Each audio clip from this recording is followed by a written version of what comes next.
Di bulan kemarin gue udah bahas McLance Vibe 99 dan Blade 75 yang mana dua-duanya tuh ya board dari McLance. Nah kali ini gue kedatangan board lagi dari McLance tapi bukan dari brand mereka sendiri. Yang mereka kirimin adalah ini, Chido QK61 V2 atau Kika 61 V2. Gue udah pernah jelasin di video Vibe 99 kalau nggak salah, yang mana si McLance ini emang semacam toko atau vendor. Jadi yang mereka jual itu bukan hanya produk mereka sendiri, tapi ada dari macam-macam brand lain juga, salah satunya si Chido ini. Gue cukup excited banget buat bahas keyboard ini, salah satunya udah pasti karena layout dia tuh 60%. Gue suka banget sama 60% by the way. Ya gue suka gara-gara dia compact, nggak makan banyak space di meja, jadi kalau dipakai gaming tuh kerasa lega banget. Sekaligus buat gue yang cuman kang bikin konten sama adalah kerjaan dokumen dan data entry dikit-dikit, layout ini tuh udah cukup banget buat mengakomodir kerjaan gue tadi. Emang sih ini dia layout 60%-nya tuh yang ANSI standar, gue jauh lebih suka yang Sanggan base, entah itu yang Sanggan, WKL ataupun HKB. Tapi ya ini levelnya board pre-build yang masih nggak mungkin kalau dipakein layout yang aneh-aneh. Kalau Sanggan base itu kan dia spacebar-nya 7U, modifier bottom row-nya juga 1U dan 1,5U. Kalau ini normal banget, 1,25U rata dengan spacebar 6,25U. Semua keycaps aftermarket tuh pasti compatible selama dia MX-10. Sebenarnya nih ya, mau yang Sanggan ataupun yang ANSI lewat 60% ini ya nggak ada dedicated arrow key-nya. Cuma karena gue udah kebiasaan pakai advance shortcut, jadi ya nggak gitu masalah buat gue.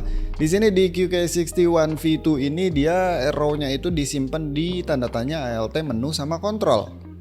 To be honest, penempatan FN-nya nih agak aneh, harusnya kan yang di sisi paling luar itu kontrol. Tapi gue akuin FN di pojok kayak gini nih beginner friendly banget, nggak seribet adaptasi di Diamond Arrow yang biasa gue pakai di layout Sanggan base. Kalau kalian nggak suka sama posisi arrow defaultnya, bisa mapping sendiri kok, ini board udah support VIA, fully programmable. Tinggal mapping aja sesuka hati, apalagi ini dia bottom row-nya tuh rata kan ya di 1,25U. Jadi kalau mau dipindah nih FN-nya misalkan ke area yang lebih daleman dikit dan ngikutin legend di keycaps-nya, ya tinggal tuker aja keycaps-nya. Anyway, ngomong-ngomong soal keycaps, ini kan yang di gua nih QK61 V2, ada V1-nya.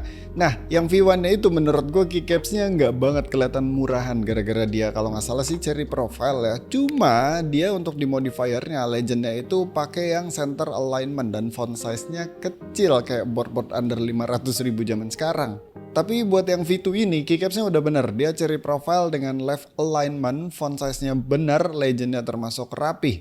Materialnya PBT 5 set double shot, tebalnya sekitaran 1,3 mm dan ada aksen PC keycaps transparan kayak gini di bagian SC sama enter yang gue cukup suka karena unik. Walaupun fontnya tuh agak kocak, mana gede pula.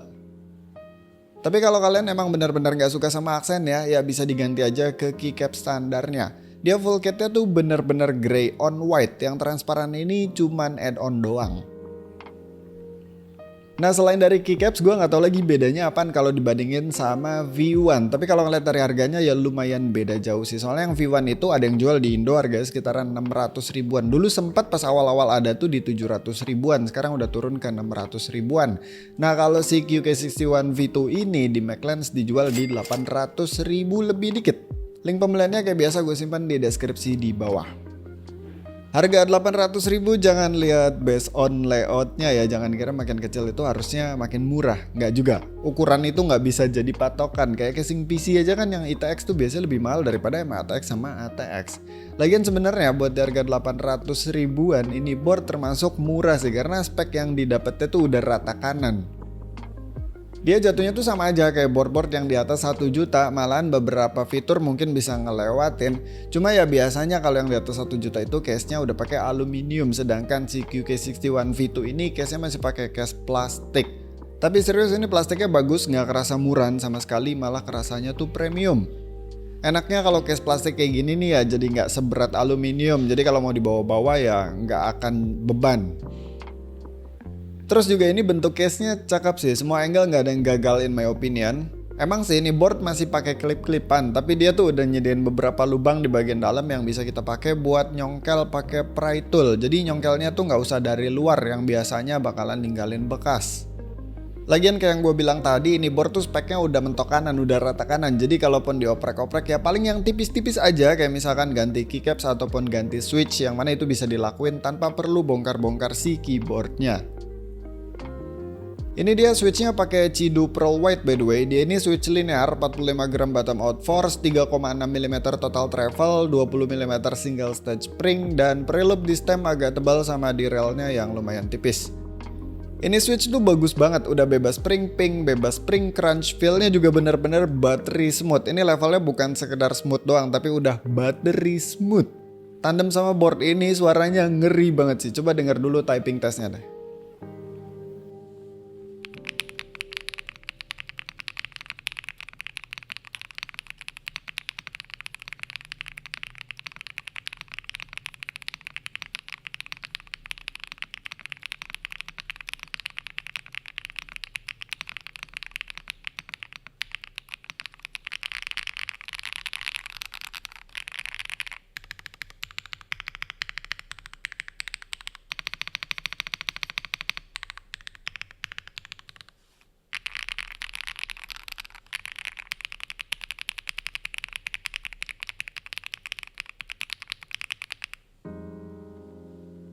Ya, kondisi stoknya ini udah ngeri banget. Ini board suaranya bener-bener renyah, poppy, talky loud, bacot banget sih ini keyboard. Gue jujur aja pas pertama kali cobain agak kaget sih buat board harga 800 ribuan tapi suaranya sebagus ini. Ya, gue emang bukan fansnya foam board, tapi ini suaranya udah termasuk bagus banget, khususnya buat yang suka keyboard bacot. Dia config foamnya tuh ya ala foam board mentok kanan aja, ada PET switch film, AXP switch pad, poron platform, terus di bagian bawah PCB-nya ada poron PCB foam sama ada silicone case dampener. Combo sama keseluruhan keyboardnya bener-bener ngasilin suara yang poppy banget, tapi tetap bersih, nggak ada hollow, nggak ada suara scratchy dari switchnya, dan ini dia bottom outnya tuh nggak gitu plastiki sekalipun dia pakai PC plate. Mungkin ya karena semua config dan materialnya solid padat, jadi ya suara plastikinya tuh nggak menggema sampai kedengeran. Minus dikit ini di stepnya aja yang preloop tapi masih ticking. Buat typing feel-nya juga ini board enak, dia pakai gasket mount by the way. Ini tuh modelan yang lift plate-nya memanjang dan pakai silicone shocks. Nice detail sini pakai warna oranye. Kalau kalian demen yang gasket lembek-lembek, yang reboundnya lambat, ini agak kurang sih. Tapi kalau sekedar suka yang empuk, yang nggak bikin fatigue kalau ngetik lama, ini udah enak banget. Dia feel gasketnya itu lebih ke arah medium to stiff, tapi stiffnya dalam konteks gasket mount ya, masih kerasa ada yang ngeredam, nggak sampai jedak-jeduk kayak tray mount. Ini dia di bagian alfanya juga kerasa sedikit lebih stiff daripada di area pinggir-pinggirannya. Dipakai gaming ini jatuhnya enak banget karena nggak banyak getar atau terlalu slow-mo si reboundnya.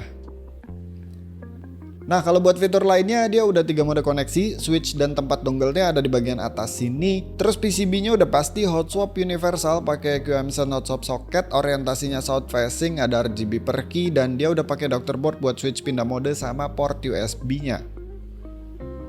Ya jadi ngeliat dari speknya dan experience gue cobain keyboard ini, lagi-lagi gue bilang ini keyboard udah proper banget, speknya mentok kanan. Cuma emang dia bukan berada di kelas board yang pakai aluminium case, itu aja sih paling. Buat di harga 800 ribuan menurut gue ini bener-bener bagus banget. Ibarat kata ya ini bukan board ecek-ecek lah, bagus semua. Internalnya juga bagus, detail-detail PCB, solderan kayak gitu-gitu udah gue cek bagus semua. Suaranya juga sih ini yang bikin gue cukup kaget, bisa sebacot ini tapi tetap rapi. Minusnya paling ini aksen RGB strip di bagian sini nih agak-agak bleeding ke samping. Kelihatan banget kalau pas RGB per key-nya tuh dimatiin. Sebenarnya ini RGB stripnya tuh bisa dimatiin juga, tapi kalau dimatiin kan jadi sayang banget ya. Gue gak suka RGB, tapi kalau sekedar aksen-aksen strip minimalis kayak gini masih oke banget lah. Mestinya di sini tuh bisa ditambah extra foam yang density-nya lebih padat buat jadi blocker ya, biar si usernya itu tetap bisa nyalain RGB strip, tapi untuk RGB per key-nya bisa dimatiin atau pakai single color. Nah terus ini board box-nya juga basic banget. Bagus sih bagus ya, cuman nggak sampai kasih kesan yang wah. Kelengkapannya juga basic, cuman ada buku sakti, USB-C, 2-in-1 puller, sama copotan dari kit keycapsnya tadi. Gue sebenarnya nggak gitu peduli sama box dan kelengkapan, cuma ya kalau bagus gue apresiasi, kalau jelek ya gue sebutin juga. Mungkin itu sih yang jadi apa ya, bisa dibilang salah satu yang dihemat-hemat lah biar bisa dapat harga 800 ribu lebih dikit dengan config board sebagus ini. Gue jujur aja nggak coba banyak board 60% pre-build karena di pasaran juga pilihannya dikit. Tapi gini, menurut gue board ini bakalan cocok buat dua kondisi. Pertama, buat kalian yang emang bener-bener udah fix suka sama layout 60%, ya ini adalah board yang proper, board yang bagus banget di harganya. Kedua, board ini bisa kalian jadiin sebagai secondary board kalau kalian udah punya board yang kelasnya itu di atasnya. Misalnya yang paling mainstream itu 75% di atas 1 juta. Tahu lah isinya ada apa aja, ada banyak banget. Termasuk yang kemarin gua udah pernah bahas juga si Maclens Blade 75. Nah, kalau secondary boardnya itu ke si QK61 V2 ini jadinya nggak akan berasa downgrade. Ibaratnya ya cuman beda aluminium case versus plastik case aja. Dan jadiin fungsi secondary boardnya ini buat board yang dibawa-bawa karena dia 60% plastik case, jadi gampang banget buat dibawa-bawa. Atau bisa juga difungsiin sebagai gaming board ya, khusus buat main game karena dia lautnya 60%, tinggal miringin dikit geser udah langsung enak tuh gliding area mouse-nya jadi lebih lega.